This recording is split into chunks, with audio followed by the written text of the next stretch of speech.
There he is, the robot himself. I mean, I've got to say, Steve, Wow. you hang out with Crouchy enough. Yeah. How annoyed is he? He's going to steal that celebration, surely. Well, we done the podcast, me, Crouchy and Chris Stark in the week, and we was joking whether we have to lawyer up. And, because he could be like potentially one of the greatest goal scorers of all time. And we don't want that trademark, the trademark that Crouchy's so well done to go on to Erling. But in terms of a goal scorer, wow! I mean, he is just relentless. He is scoring like a robot. It is really there. I mean, I love Rob what he's saying. That he doesn't want the comparisons, obviously, to Ronaldo and to Messi. But when you look at the goal scoring record that he's got, at what point do you go, you've got the potential to be up there? Oh, well, he's got the potential. Yeah. And numbers-wise, inevitably he has. But I think he's a chill guy, isn't he? He's just not going to think about it. I think what's beautiful about it is that he doesn't overthink it. He simplifies it, and that suits his game. And the way that he plays, the way that he attacks things, the way he attacks opposition.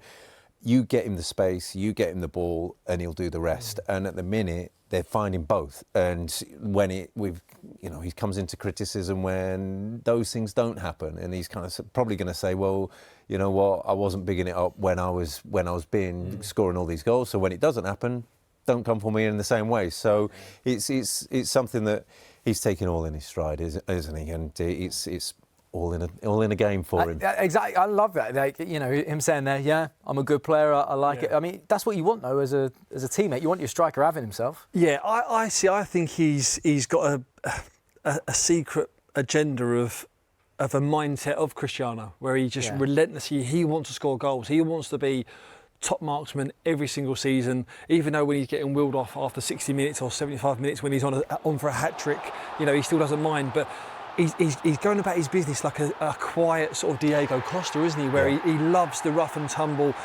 He can score any single goal. I mean, when his wingers or teammates get to that byline and just stand one up for him, his eyes just might light up and just lick his lips. But he's got every part of his game. I think it's a bit unfair when a lot of people criticise him to say, yeah, but he's not a good football player. Yeah. You know, they say, but he's a great goal scorer, but he's not a great football player.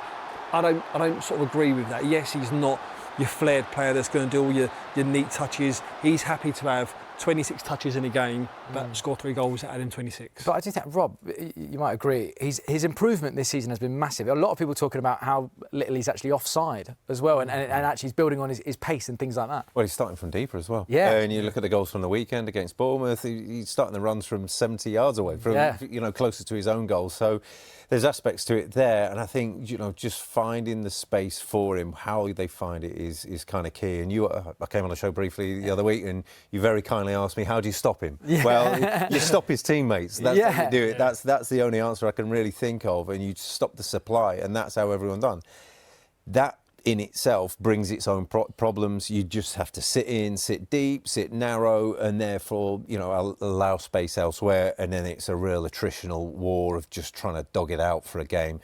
You come up to all sorts of different problems when you play Manchester City like that. So for him to find that space, for him to find the runs and how he goes about it, how his team with Cherki coming back in now, they saw a wonderful sort of moment against Bournemouth where there were so many footballers, wonderful footballers, in such a tight space that you're all of a sudden going, wow, this could be something amazing. And then all of a sudden he's gone and you've lost him.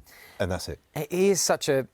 It's almost like this inevitability that he has as soon as you have lost him, as you say. And as soon as he's 1v1, it's like, goal. I mean, that's how it feels there's nothing you can do. As a fan. But I mean, he needs 2 more Premier League goals to reach 100 Premier League goals. So then he's on his way to trying to reach that Alan Shearer number that all those strikers want to get to. I mean, do you think he can get there? Breaking Shearer's record? Yeah. Well, at this rate, yes. Yeah. Do you think he's going to stay there? That's the thing. Do you think that's going to be it? Is this going to be his legacy? Well, if he keeps playing at the top of this game in this Man City team, then yes, he's going to have an array of talent around him that he's going to have every chance of getting them numbers. But it's going to just be down to, you know, if he's here for that long. Yeah, absolutely. But the interesting thing about it, I just want to flash that up again, just really quickly, because we're just showing this graphic. So this is actually, so that being said, all his graphic, this graphic here is actually his record against Liverpool. Yeah. Right? So obviously, he's scoring all these goals. This is so interesting to me that like he's got four games against Liverpool, 1 goal, 14 shots. There's something about him when it comes to Liverpool that he feels a little bit unstuck. Do you think this time around he might be looking at that Liverpool defence going, I've got something to prove, Rob? Well, I don't think he will. He'll just want to say, I'm a good footballer, I want to go out and have a good game. That's pretty much what he's been doing in the interview. Look, you've got to take into account Liverpool are a great side. They have been a great side, and his space will be limited. And you look at the 2 centre-halves there of guys that are suited for working against someone like that as a pairing, Konate and Van Dijk, then you're kind of looking at those going, we can take the fight to him. We can deal with the aspects that Erling Haaland has in his game, kind of suit ours, and we can deal with that. So it's going to be an interesting battle out there. Yeah. It's whether he gets that one chance, that one opportunity to leave them for dust and to go. And you know what? At this rate, in this form, you're kind of thinking, well, it will only take one chance. Yeah, it really could. And I do think that there's a lot of people still questioning whether or not is Haaland kind of masking those vulnerabilities that City have. People are looking at it and going, the reason City are higher than maybe some people argue they should be because of that goal-scoring form, or are they as a team getting better? I think that as a team they are getting better. I think that is the main concern for everyone attached to Man City is if he is injured or he does get a suspension or if he comes out, who's going to score goals? Who's going to step up to the plate? And at the moment, there's not really been someone that's taken that mantle. Yes, in the past when they've not had the striker and they've had to play that false 9 in that role, and they've done that very well. But at the moment, up until 2 or 3 weeks ago, you're looking around going, who's going to be there? Obviously now Foden's scoring and you've got other players that are stepping up, but that would be the main concern. That if he falls out, it's like, what's going to happen? Main focus is keeping fit. Right? Yeah. Well, yeah, and you're looking at someone in Villa that played them a couple of weeks ago, and the 2 centre-halves almost played holding hands and said, we are not going to leave the width of the goal.